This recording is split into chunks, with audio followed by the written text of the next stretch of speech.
the cost of sale is equal to opening inventory plus the purchases you made minus the closing inventory. Can you see that minus part of it? Because you either had it in the opening inventory or at your purchases. Now you're looking at so that you don't want to kind of overestimate your assets at year end. Okay, so the closing inventory, that's the one that would we would say it's our the one that we do it at net realizable value, where we get the remaining stock at a lower of cost. At low of cost. Okay. You don't leave that part at a lower of cost, so you're gonna do some comparison. Lower of the cost is what you bought it with, what is realizable value. Then you pick up the lower of the two. Okay, no, it's clear. Thank you. All right, Peter, yes, I think I saw your hand. Yeah, thank you, Mr. Mluf. I think I'm now confused. I thought I could get it, but now I'm confused. The net realizable value, yes, we do it at year end to get the cost. Am I correct? No, you're not getting the cost. Yeah. So you can put it, so you've got an inventory. Yes. Let's look at that I bought in January. Yes. Assuming, let's say 100,000 inclusive and excluding the other things. Yes. You pack that. As you move right along, at the beginning of the year, you had that thing at 100K, but not all of what you've got was sold. Yes. Yes. For argument's sake, you'll say maybe 10 of those items are remaining. Yes. These 10, you cannot necessarily value them at the price you've got them in January. Okay. Then you say, hold on, now I've got 10. The biggest problem is, at what value am I bringing them in my current asset under financial position? That is your problem with inventory 2 or with IS2. You're trying to answer that question. Then it guides you to say you can bring it at that cost you had in 10,000 if the net realizable value is not gonna be lower or higher. So you need to compare two other values at year end, being the cost you had it at the beginning of the year and what the selling price is. So you're gonna take that 10 multiply by, say, your selling price, assuming there are no deductions there. So you compare the cost and the selling price. The chances that they will be at the same amount are most unlikely, because the selling price normally is higher. So if my selling price, suppose the cost was 10, but I'm selling at 15. So you're comparing 10 items multiplied by 10 with 10 items multiplied by 15. So there are two costs you're comparing there. The 10 times 10 and 10 times 15. To say which one am I taking for the closing inventory of these 10 items, then it has to be the lower of the two. Which is that other one? Okay. 10 times 10. Yes. Okay. To get the correct marks of understanding of inventories IS2, because that last bullet, it says at the end, measure the cost, it should not exceed the 15. So 10 should not, 15 is exceeding 10. So therefore I must write it down to 10, not 15. Okay. No, I think now it makes sense. The reason I wanted to bring the numbers, you guys were gonna be either too excited or get carried away and miss the point of getting the principle that you need to do that. At year end, you're saying, whatever I've got remaining, I need to work that and compare what I will have sold it for and what I've bought it for. Then you compare those two prices at year end. So you need to do that exercise at year end. Is it clearer? No, it's clear for me. Very clear. Thanks. I'm happy if you got that. Anyone else? Kahisho, I'm sending another. I knew that I was gonna have enough time, because I think I'm on an 45 minutes extra time for inventory. I'm sending another presentation I had to add on that. Peter, I think that was an old hand, or you have a second one? No, it's a new one. Just to check, would there ever be a possibility where the amount that we bought it for could be more than what we would have sold it for? Or is it maybe because of depreciation issues, if I may bring that word? Because come end of the year, the amount could have gone down because of other things. Is there such a possibility? Hope I made sense, Mr. Mbe. You do. We're living in the world that possibilities and opportunities are many. You wait until the eventuality, and then you make a decision at the end. Remember, throughout the year, you're carrying on as normal. But now the problem is with the remaining stock. How do I handle that? And what you'll see that with the numbers, but also park that question to see once we get into more meat on it, we will do something on that. Magdalene on the chat. Can someone assist Magdalene on the chat? I don't want to commit suicide. It's a very good question, Magdalene. For a 75% student, I would say yes. If you're getting a 75%, let's do that, but that could change. Majority, they're saying yes. I'm not sure if majority represent 2 out of the 90 people we're having. Let me see one hand. No, Kafiso, go on the second slide. First, actually. Can I just come in here? I think I heard you said, I think there was one question that was asked and you said that we don't do NVR at the end of the year. But as we receive stock, I don't know if I understood you correctly, because I also thought that we're doing it at year end. You did mention something to the lines that we don't do it at year end. Yeah. Then I'll be confusing you. Guys, let's check that. It's all right. Let's get to it again. Okay, You've please. got Thanks. the opening inventory. You've got the purchases. Let's just look at that for now. Debit inventory, that's a general entry when I buy. Credit bank or payables, that is fine. I'm not doing any complication of accounting. I'm just adding into my inventory. Life goes on. I'm buying to sell. Okay. The problem is if what I bought plus what was there when I started did not get all sold out, that's where your problem is. Because remember, accounting runs for 12 months. Come the last day of the 12th month, you notice, hang on, I've got 10 items I did not sell. That is when your problem starts. The valuation of an inventory, write it down at year end. It's your nightmare. Got it, thank you. You got it. Thank you.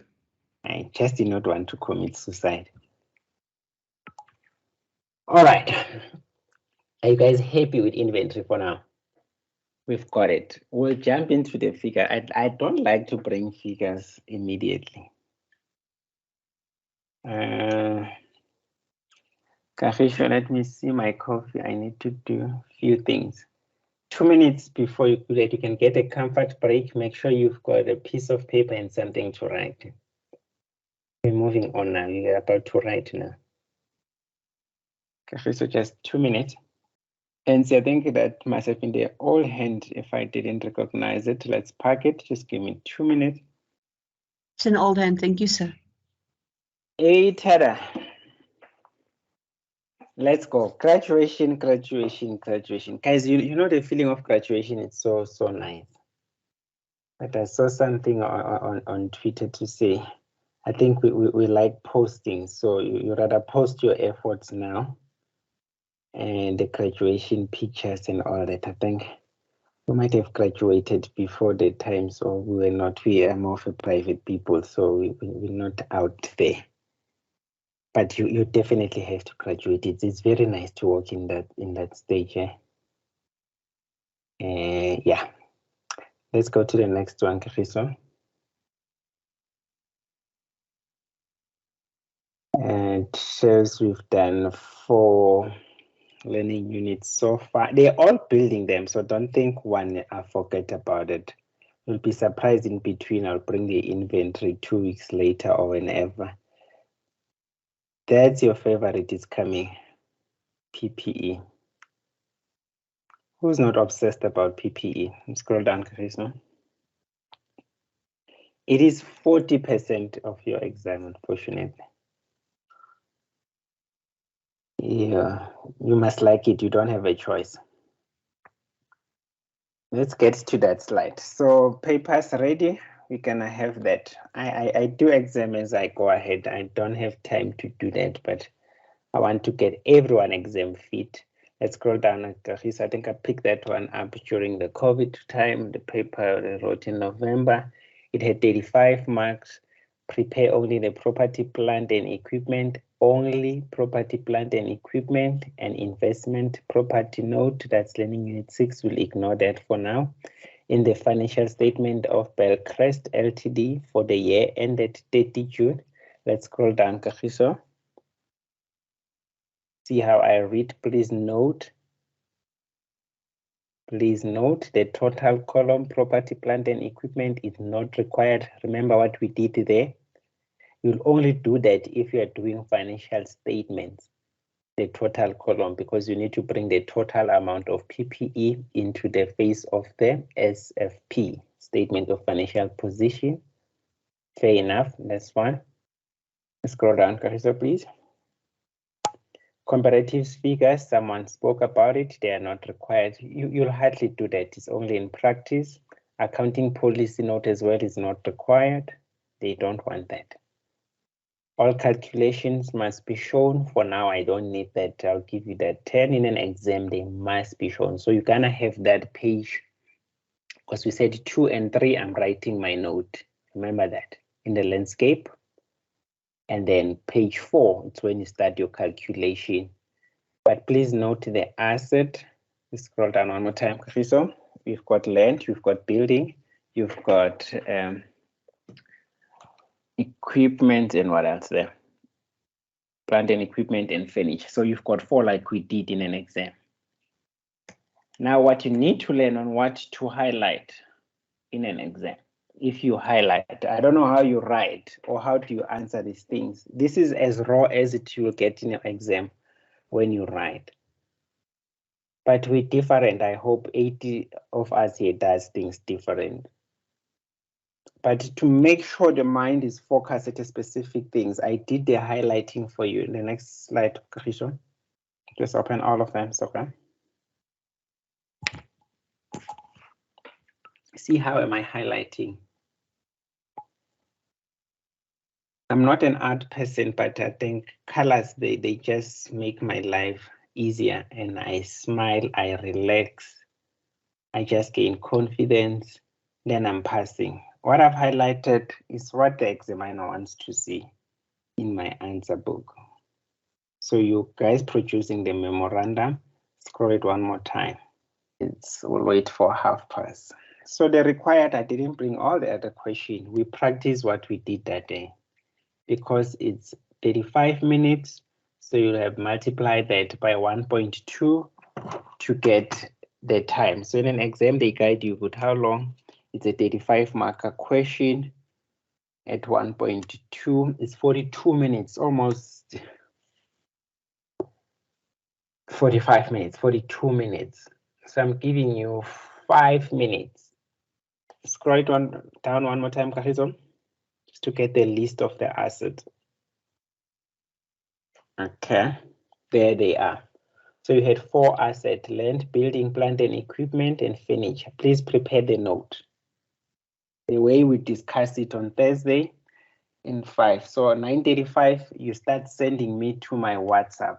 Those that are not participating, I'm not sure if they need to rejoin the class next time we carry on, because if you're not doing any work, I don't know what's the point of waking up in the morning. And not, let's participate. I'm expecting to see how many people I am. 88 people to submit if all of them are here. The thing that we did on Thursday, so you prepare that skeleton framework for me. Let's go. we'll stop at 9:36. You guys are writing, you're going to submit what you will have submitted in an exam. Thank you. How did it go? How did it go? Guys, those are that I managed to not to add.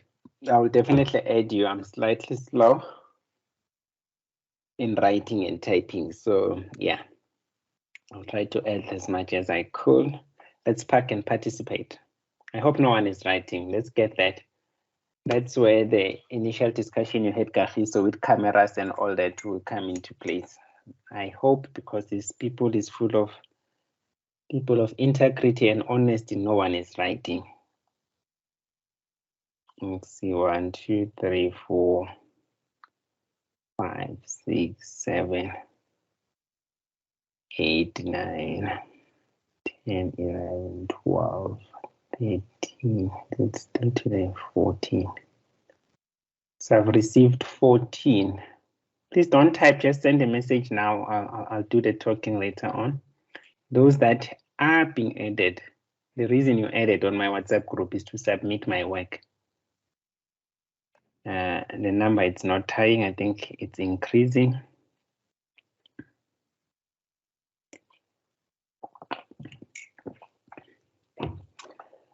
Let's talk. How do I start? On top or bottom? Let me start on top. The others you listening, that's where you come and change the pen, you use the red one, because one's mistake could be a mistake that applies to everyone. Elias, you're not listening with you on the class. You didn't use 2 pages to write so that you write neat. You need to practice to start writing neat now. Because you remember we must write within the lines. So the way you've got your book, it's on a landscape, but it's not within the line. And if I'm a marker, I'm busy with your paper and things are not in the lines. I don't know, because the danger is when you fall into 47, 48, where you're gonna get that extra mark to push you. Let's take that into account. What I'm saying are things that are only in an exam. I don't talk for just talking. And so thanks, I think you followed the instructions nicely from the class. Let's do, just make sure you've got enough space for that Patreon building. Darlene is the same comment as I gave it to Elias. No Thabo, ngola ka nka pencil or I think it's faded. Let's get to Notabo. I'm happy with the carrying amount at the beginning of the year. I see your hand, Noreen. I'm just on the phone for now. Let's hang on. I'm happy with accumulated depreciation. At this point in time, I don't know if I'll have additions. I don't know if I'll have disposal. I don't know if I'll have a depreciation capitalized, but what you at least you needed to have done. The last 3 or 4 pages down, what you write the carrying amount at the end of the year, the cost and accumulated depreciation. And then what you didn't have there was a depreciation notable. So it's all right. Remember the lines that you are leaving, what I said on Thursday, you write, leave the line. So that's that we're not in the class. As you write one item like carrying amount at the beginning of the year, you skip the line. Cost at the beginning of the year, you skip the line, and so forth. I hope I'm not sure. Temba, you were in the class. I'm not sure if you've improved from that. The right, leaving the lines, it's not there. You've got a huge space towards the end. I don't know what you can write because everything is on top. It's good, that is a practice. Mary, your presentation, I think I've commented. It's not impressive. Litlohonolo. I'm not sure if you're in the class on Thursday. We don't write it like this. Right, leave the line. You've got half of the page at towards the end. I don't know how you're gonna use that form. It needs to be attended. I ask on Thursday, you need to bring the ruler. You need to write very neat.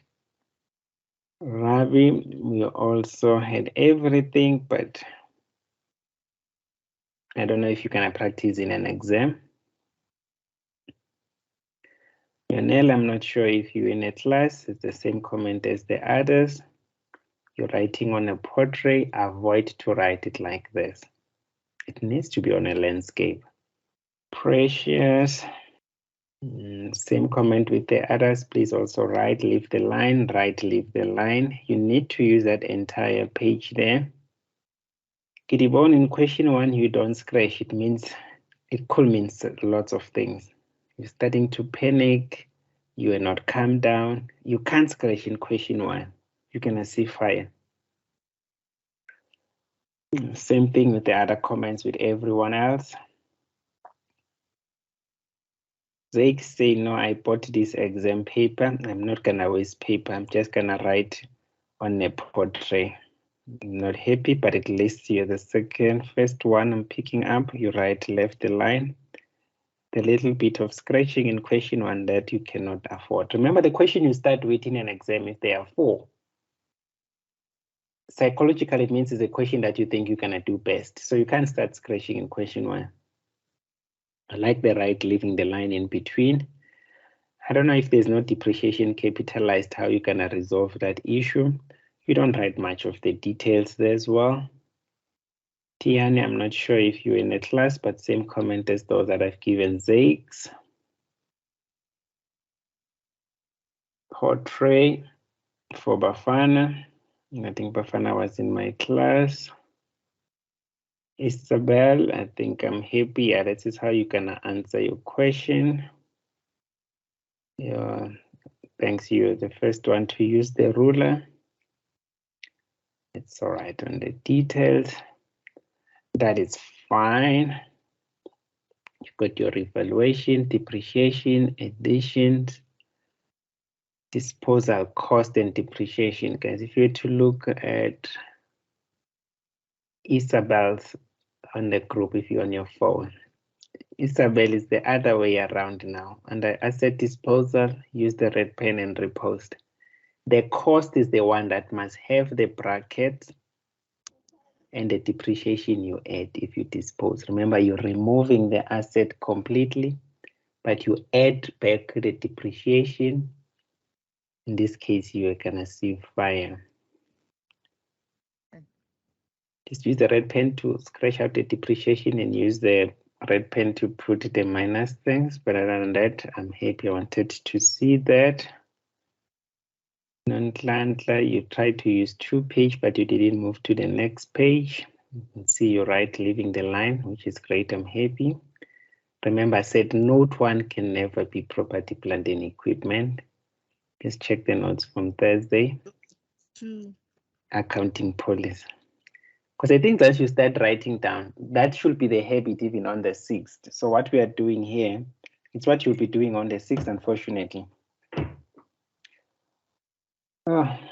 This book formats the squared book. I don't know where you guys got it. I don't know. Yeah. Please, yeah, I don't know. That's for you, Naledi, as well.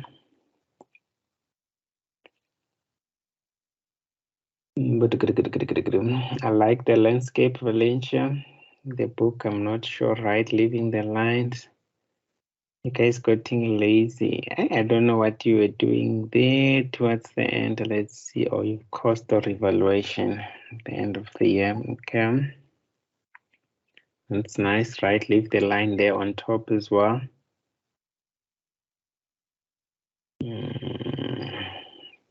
Tando, guys, on your description, this one looks like an exam assignment book. And you guys like practicing on that book. I don't know why. I don't see the descriptions on the other things. So bear in mind that your time could be wasted if you still have to write those things, because they do consume time. I'm happy with Cindy's stuff with that space that he left, though I'm not happy with the pages that you guys are doing. And I'm not sure if you're in my class, you're refusing to leave the space after each line item.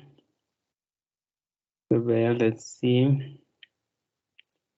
Isabel, I think I was correcting someone again. With the asset disposal, I said the asset disposal, we need to show minus cost and then we add the accumulated depreciation. You got that one wrong, but we can fix it. Darlene, you wrote something. I'm not gonna read that now. Need to see everyone's work. I'm happy with Linda. Risuna, I'm very happy with right leaving the line and in a proper format that's gonna be in an exam. With hope, I cannot tell if you've left the line. Peter, you need to leave the line. The camera was not clear, but I'm happy it looks like you're trying to cut across, get a proper book, Chanda, and then we write and leave the line. Gloria, it's the same comment.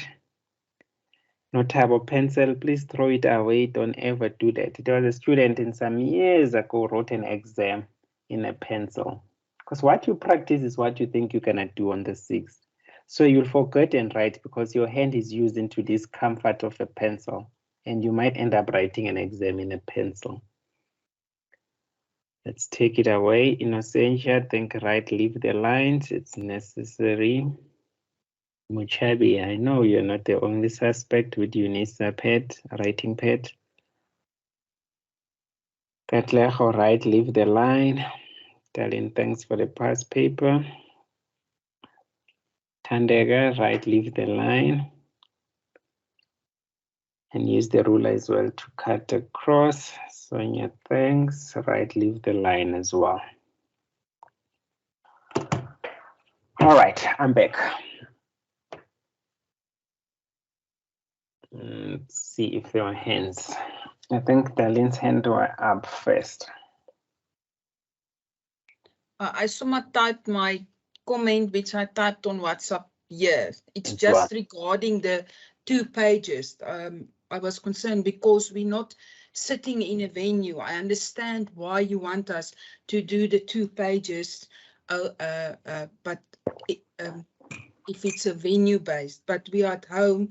So how are we going to, so if we now have to, because I have a scanner printer, so now I need to tear those 2 pages apart. So I have a problem. How are the marker going to know which page goes where, or are they going to, you mark it page 1 and page 2 or something like that? That is why I'm doing it like this, for me to practice, but I understand why you want us to do the 2-page thingamadingy. That's a very fair comment. We'll get to that rather than not answer it now. It's all right, we'll get to that, don't worry. Because I know I had my homework on Wednesday that was using the Excel. We'll get to that, but thanks for that. Anyone else?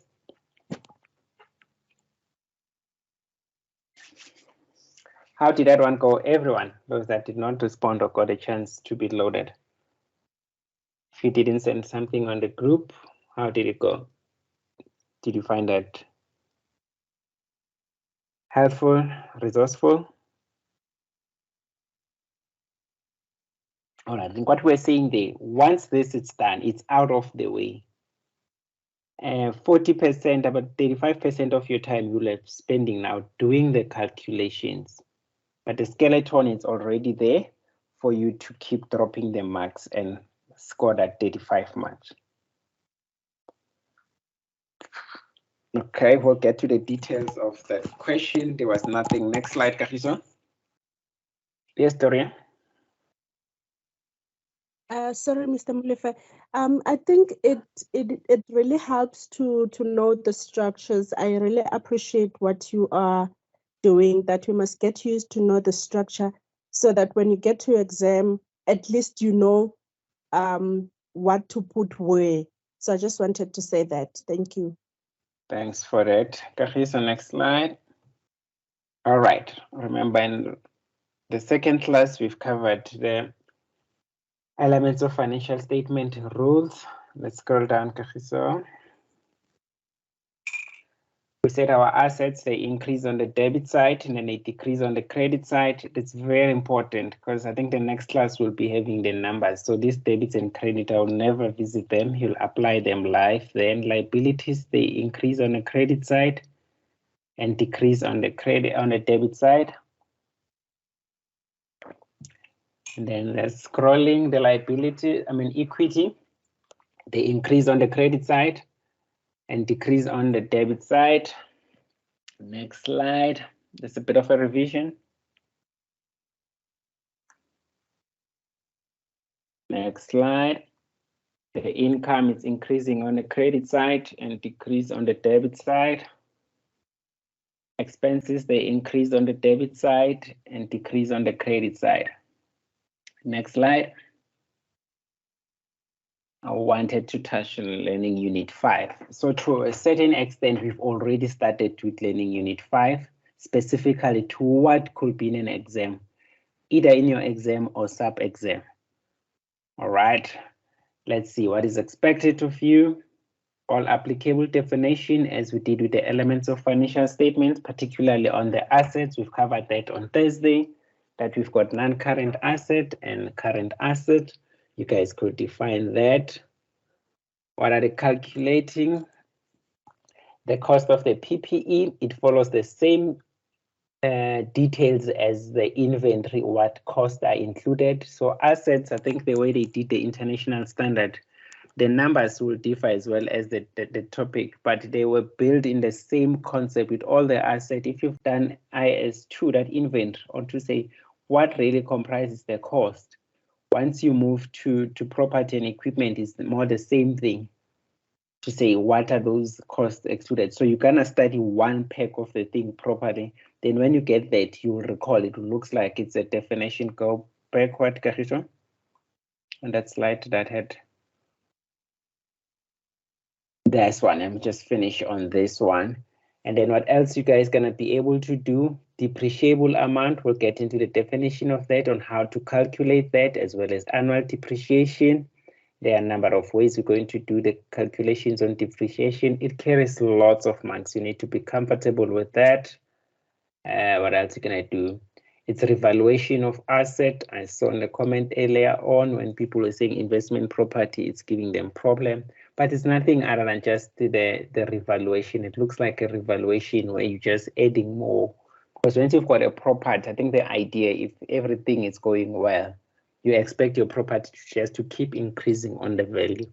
So majority of the time we'll be dealing with an upward increase on that, on assets, and then deficit you might not do. I think on financial instruments, when you're gonna get the deficit on non-current assets, normally on those financial instruments of non-current asset, but majority of the question, I'm not saying they're not gonna do it devaluation, but it's most likely gonna be because your property tends to be devalued once the informal settlements come and build around you and but normally we tend to look at the good things with accounting, especially in UNISA.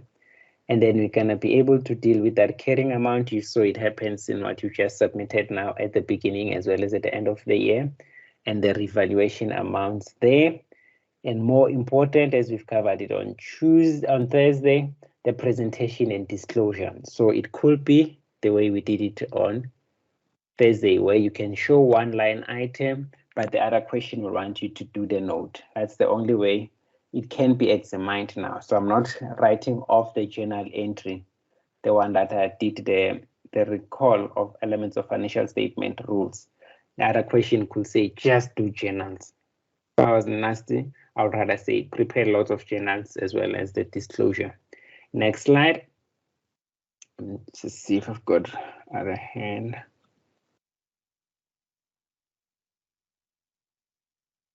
Okay, it's honestly. Let's open, we've covered that. So the conceptual framework are important. We'll deal with recognition criteria, measurement, as well as presentation, as well as the recognition, particularly here. Let's go next slide. Okay, park there a little bit. Go back to the slides, Chris. And those let me talk to those ones. At one time, I think we've got two minutes to call. The principal issues on the accounting for PPE are the following. We'll deal with the recognition of an asset, like we did with the inventory, at what cost we're going to recognize that. Once we covered with that, it will follow the same question. Can I capitalize? Yes, at recognition. At what amount we do that? Then we move to say, how do I determine the carrying amount? We'll get that it's going to be the cost minus the depreciation. If there were other previous one, minus the accumulated depreciation. And then during the year, that particular asset will need to be depreciated. Impairment loss might be at your 30-year level. I've got it. So depreciation is more like when there's the impairment losses. What was happening in Durban in the past few weeks, those flooding and all that, you don't account it under depreciation because things got destroyed. There will be a lot of impairments taking place. So the accounting are busy. My colleagues in Durban, they're dealing with the impairments on those destruction that were caused by the floods there. So you guys, that's where your work will come very handy to say, how do we write off completely this asset is under the impairment of losses. The next slide. I think we're scrolling down. Is KG. All right, the classification of the PPE, basically by definition, these are your assets you will use to run the definition. I think that to run the business rather. In terms of the definition, I think when I went to Waterfall Corner to go see this, I said, okay, this could be it. So what they're building them, it's a mix in office as well as residential. So you could run a business there, obviously. Next slide. Just hang on there, just give us 2 to 5 minutes. We should be done because my target from Thursday, I want to deal with the numbers. All right, let's see the classification. Now we have an item. What we need to know with the standard to use is very important. Property, plant, and equipment, you've named them in that 4 asset categories. It determines all accounting. Remember the statement of financial position when we did on Thursday. It could be shown as a separate line item under where non-current asset. It's non-financial asset that will comprise of that PPE. Remember that note 3. So when you look at that, that is a non-current, but we are saying non-financial asset. We'll get more into that to see what are financial asset, what are non-financial assets. So at this point in time, it will definitely be a non-financial asset because it's got that statement under IS 16. Investment property is the same thing with IS 40. IS 2 is also not a financial instrument, a financial asset for that matter. Next slide. The key question is, what is this? What do we intend to do with it? So those are the key questions that we need to have with these assets to comfortably answer the classification question. Especially that question becomes more important with investment property. So what is PPE? Let's just fly through that. I think we've given a definition. So the international standard, it says, hang on. For an asset to be qualifying as a PPE, it needs to meet these 3 requirements. Let's outline those requirements. Is an asset one first, it needs to be physically tangible. Let's go down, Kagiso. 1, that's the first requirement. It's something that you must touch, being able to see. It should be held and used in the production or supply of goods, or rented to others, or administrative purposes. Majority where you guys work should fall along those 3. Then it is part of the PPE. And normally it is expected to be used for more than 1 period. Remember that non-current, we say we start with non-current before the current when we're preparing the statement of financial position. So we've got that covered and ready for an exam. Let's scroll down. So those are the definition per the IS, paragraph 6. It talks about those 3 things that needs to be present before it qualifies. Let's get to some definitions. The carrying amount, let's get it. It's very important. Remember, you guys said carrying amount at the beginning of the year in what you've submitted now and at the end of the year. It should be the cost of an asset. The cost is defined as like in that IS2 similar method. You add all those things to bring that asset to its stand. You'll minus the accumulated depreciation. Oh, I think I've confirmed it. So your thing is not, impairment is not part of your syllabus. That is a cost. It's cost minus accumulated depreciation. You get carrying amount. What is depreciable amount? This is very interesting to bring. So once you've got an asset, they might bring the residual value. So the residual value, it's more like those guaranteed future thing to say. If say you were to buy this car, you are guaranteed that by end of 5 years, you'll get 50,000. So you must make sure when you calculate depreciable amount, you take that cost, you minus that amount you expect to get in the future, that residual value. Don't forget that. It's normally, I would like to bring it in an exam if I were to set it, just to make sure that you can understand those things, not just cost, multiply or divide by a percentage or divide by useful life to get a depreciation. I'll play around with that. On recognition, what do I do? First things first, we need to decide whether the item should be recognized and accounted for as an asset or expense. So we'll follow the rules, hence I started with the rules. Does it fit the definition of an asset or an expense? Then it will help you to say which direction to take.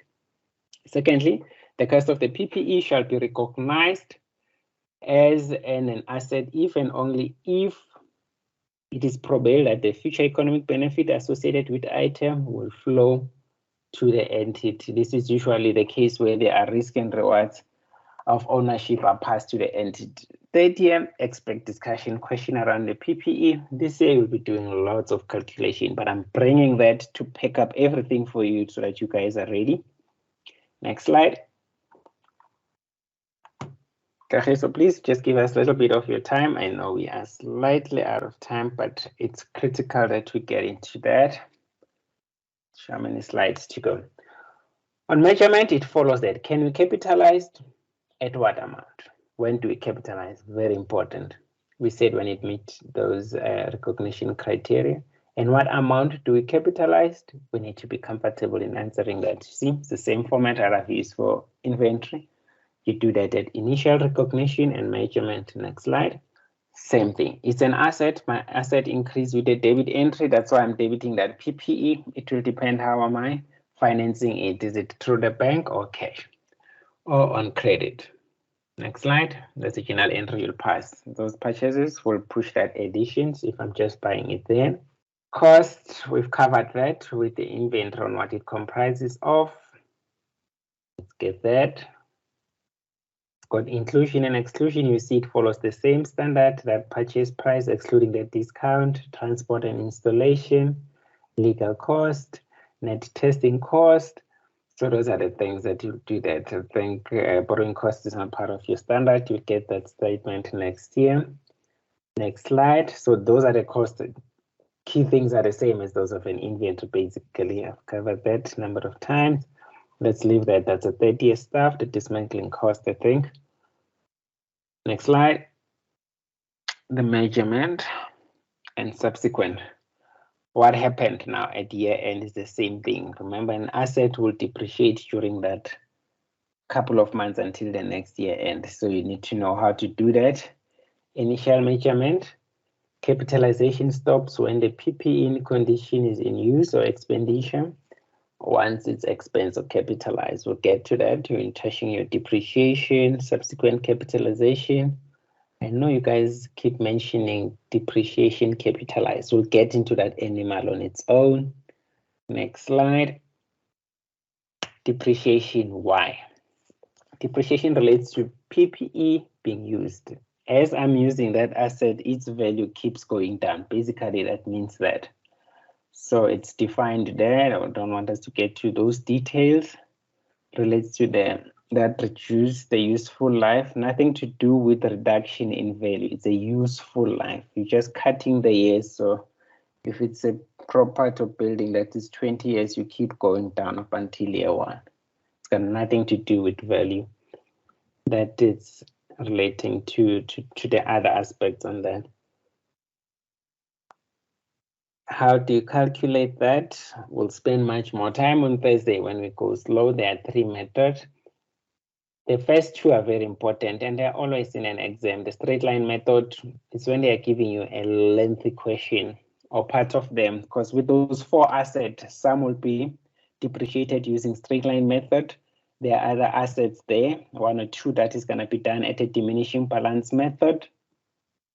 So yeah, we'll try and get in that. So how you calculate that, it's very interesting. We'll see different things from Thursday with the diminishing balance method. Attention is highly needed there. It's your UJ and VETs that like the use of production. So should I put that units of production into the span of things on top of management accounting students? I don't think we'll have made it, but we will bring it. We should be able to handle it. Once you're very comfortable with your management accounting, this comes very handy as well on how to calculate it, but it's nothing very scary about it. In a manufacturing field, they use that method a lot. Next slide. Oh, those calculations will get that. It's cost less residual value. Let's go back a little bit, Karisha. That I would like to see the depreciation amount. Don't forget that it's cost less residual value if you are given. And then you can divide by useful life. If it's years, it's an estimate of how asset is used up in years. You multiply if it's in percentage. We also need to get that arithmetic right. Next slide, Karisha. Oh, okay, I think I brought that. You'll start depreciating an asset when it's brought into use. That IS 16 paragraph 55 says that. And you stop it when you derecognize it. That IFRS 5 held for sale, it's not for your syllabus, but once you consider selling it or doing that cap issue, there's something that happened with that, you stop at an earlier of derecognition or when it's held for sale. That's like another accounting treatment to deal that. Next slide. Normally, you guys will stop it when it gets sold as well. Depreciation is expensed. Where do I take it? Under profit and loss. The depreciation itself. And then the sum of it that accumulated is the one that I'm taking into the note. Okay, let's leave that part for now. Next slide. Accounting policy. Is it the cost versus the revaluation model? It could be tied back. One asset could follow the cost model and the other one with that.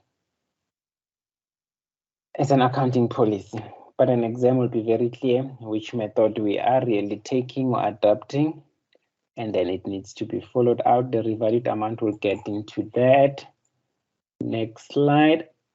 My number is 072. Let's show it, Karisha.